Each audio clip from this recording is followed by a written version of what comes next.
50 കോടി ക്ലബ്ബിൽ കയറി ടർബോ, ബോക്സ് ഓഫീസിനെ പഞ്ഞിക്കിട്ട് ജോസേട്ടായി. നിങ്ങൾ ആദ്യമായിട്ടാണ് ഈ ചാനൽ കാണുന്നതെങ്കിൽ എല്ലാവരും ഒന്ന് സബ്സ്ക്രൈബ് ചെയ്യുക, അതോടൊപ്പം തന്നെ ബെല്ലൈക്കൺ അമർത്തുക, എല്ലാവരും ഒന്ന് ലൈക്ക് ചെയ്യുക, ഒന്ന് ഷെയർ ചെയ്യുക. അപ്പോൾ നമുക്ക് വീഡിയോയിലേക്ക്.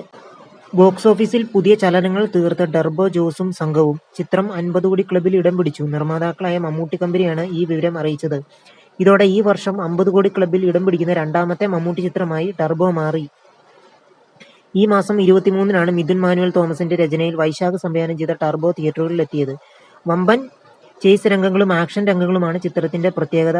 റിലീസ് ചെയ്തത് 4 ദിവസം കൊണ്ടാണ് ചിത്രം 50 കോടി ക്ലബ്ബിൽ പ്രവേശിച്ചിരിക്കുന്നത്. 52 കോടി 11 ലക്ഷം രൂപയാണ് ചിത്രത്തിന്റെ ഇതുവരെയുള്ള ആഗോള കളക്ഷൻ. കട്ടയ്ക്ക് കൂടെ നിന്ന പ്രേക്ഷകർക്ക് 1000 നന്ദി എന്നു പറഞ്ഞുകൊണ്ടാണ് ചിത്രത്തെക്കുറിച്ചുള്ള പുതിയ സന്തോഷ വാർത്ത നിർമ്മാതാക്കൾ പങ്കുവച്ചത്. ഭ്രമയുഗത്തിന് ശേഷം ഈ വർഷം 50 കോടി ക്ലബ്ബിൽ കയറുന്ന രണ്ടാമത്തെ മമ്മൂട്ടി ചിത്രമാണ് ടർബോ. മമ്മൂട്ടി കമ്പനിയുടെ ബാനറിൽ നിർമ്മിക്കുന്ന 5ാമത്തെ സിനിമയാണ് ടർബോ. 17 കോടി 3 ലക്ഷം രൂപയാണ് ചിത്രത്തിന്റെ ആദ്യ ദിവസത്തെ ആഗോള കളക്ഷൻ.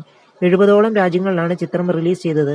സൗദി അറേബ്യയിൽ ഏറ്റവും വലിയ ആദ്യദിന കളക്ഷൻ നേടുന്ന മലയാള ചിത്രം എന്ന റെക്കോർഡും ടർബോ സ്വന്തമാക്കി. കേരളത്തിൽ നിന്ന് മാത്രം ആദ്യ ദിനം 6 കോടി 2 ലക്ഷം രൂപയാണ് ചിത്രം വാരിക്കൂട്ടിയത്.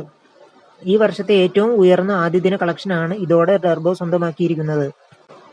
ജീപ്പ് ഡ്രൈവറായ ജോസിന്റെ കഥയാണ് ചിത്രം പറയുന്നത്. ജോസ് എന്ന കഥാപാത്രമായി മമ്മൂട്ടി എത്തുന്ന ചിത്രത്തിൽ മറ്റു സുപ്രധാന വേഷങ്ങൾ കന്നഡ താരം രാജീവ് ഷെട്ടിയും തെലുങ്ക് നടൻ സുനിലുമാണ് അവതരിപ്പിച്ചിരിക്കുന്നത്. പശ്ചാത്തല സംഗീതം ക്രിസ്റ്റോ സേവ്യറും ടീമും ചേർന്നാണ് ഒരുക്കുന്നത്. ആക്ഷൻ രംഗങ്ങൾക്ക് ഏറെ പ്രാധാന്യം നൽകിയാണ് ചിത്രം ഒരുക്കിയിരിക്കുന്നത്. ഫിനിക്സ് പ്രഭുവാണ് സംഘടനാ സംവിധായകൻ. പോക്കിരി രാജ, മധുരരാജ എന്നീ ചിത്രങ്ങൾക്ക് ശേഷം വൈശാഖും മമ്മൂട്ടിയും വീണ്ടും ഒന്നിക്കുന്ന സിനിമയാണ് ടർബോ. അപ്പോൾ നിങ്ങൾ ആദ്യമായിട്ടാണ് ഈ ചാനൽ കാണുന്നത് എല്ലാവരും ഒന്ന് സബ്സ്ക്രൈബ് ചെയ്യുക, അതോടൊപ്പം തന്നെ ബെല്ലൈക്കൺ ഒന്ന് അമർത്തുക. OTTയിൽ പ്രദർശിപ്പിക്കുമ്പോഴും ഫഹദിന്റെ ആവേശം. ഞായറാഴ്ച നേടിയത് കണക്കുകൾ. ഫഹദിന്റെ വമ്പൻ ഹിറ്റായിരിക്കുകയാണ് ആവേശം. ഫഹദ് നായകനായി വേഷമിട്ട് എത്തിയ ചിത്രമാണ് ആവേശം. ആഗോള തലത്തിൽ ഫഹദിന്റെ ആവേശം 153 കോടി 6 ലക്ഷം രൂപയിലധികം നേടിയിട്ടുണ്ട് എന്നാണ് ബോക്സ് ഓഫീസ് റിപ്പോർട്ട്. ഫഹദിന്റെ എക്കാലത്തെയും വമ്പൻ ഹിറ്റ് ചിത്രമായിരിക്കുകയാണ് ആവേശം. OTTയിൽ പ്രദർശനത്തിനെത്തിയിട്ടും നേരിയ കളക്ഷൻ തിയേറ്ററുകളിൽ നിന്ന് ആവേശം നേടുന്നുണ്ടെന്നാണ് റിപ്പോർട്ട്.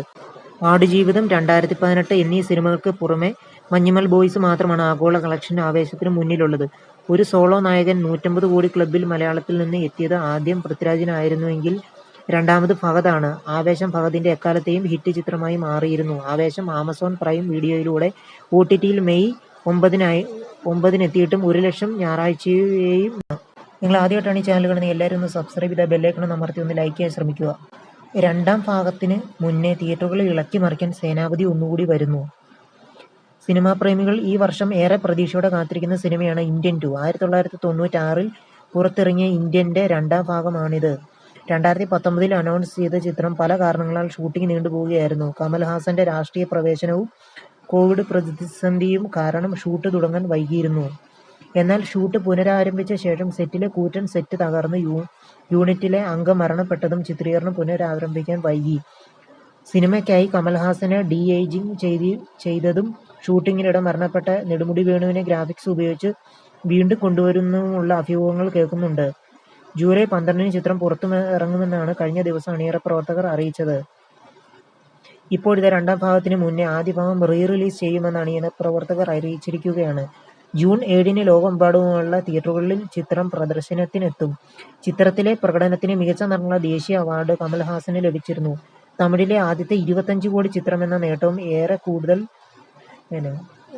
ഫുട്ഫാൾസ് എന്ന റെക്കോർഡും ഇന്ത്യൻ നേടിയിരുന്നു. റഹ്മാൻ ഈണം നൽകിയ ഗാനങ്ങളും അക്കാലത്ത് ട്രെൻഡിംഗ് ആയിരുന്നു. അതേസമയം രണ്ടാം ഭാഗം വൻ ബജറ്റിലും സ്റ്റാർ കാസ്റ്റിംഗിലുമാണ് ഒരുങ്ങുന്നത്. കമൽഹാസന് പുറമെ സിദ്ധാർത്ഥ്, ബോബി സിംഹ, SJ സൂര്യ, രാകുൽ പ്രീത് സിംഗ്, പ്രിയ ഭവാനി ശങ്കർ, നെടുമുടി വേണു, മനോബാല എന്നിവരാണ് മറ്റ് താരങ്ങൾ. അനിരുദ്ധിന്റെയാണ് സംഗീതം. ലൈക പ്രൊഡക്ഷൻസിന്റെ റെഡ് ജയന്റ് ഫിലിംസിന്റെയും ബാനറിൽ സുഭാസ്കരനും ഉദയനിധി സ്റ്റാലിനുമാണ് ചിത്രം നിർമ്മിക്കുന്നത്. നിങ്ങൾ ആദ്യമായിട്ടാണ് ഈ ചാനൽ കാണുന്നത് എല്ലാവരും ഒന്ന് സബ്സ്ക്രൈബ് ചെയ്താൽ ബെല്ലൈക്കൺ ഒന്ന് അമർത്തി ഒന്ന് ലൈക്ക് ചെയ്യാൻ ശ്രമിക്കുക.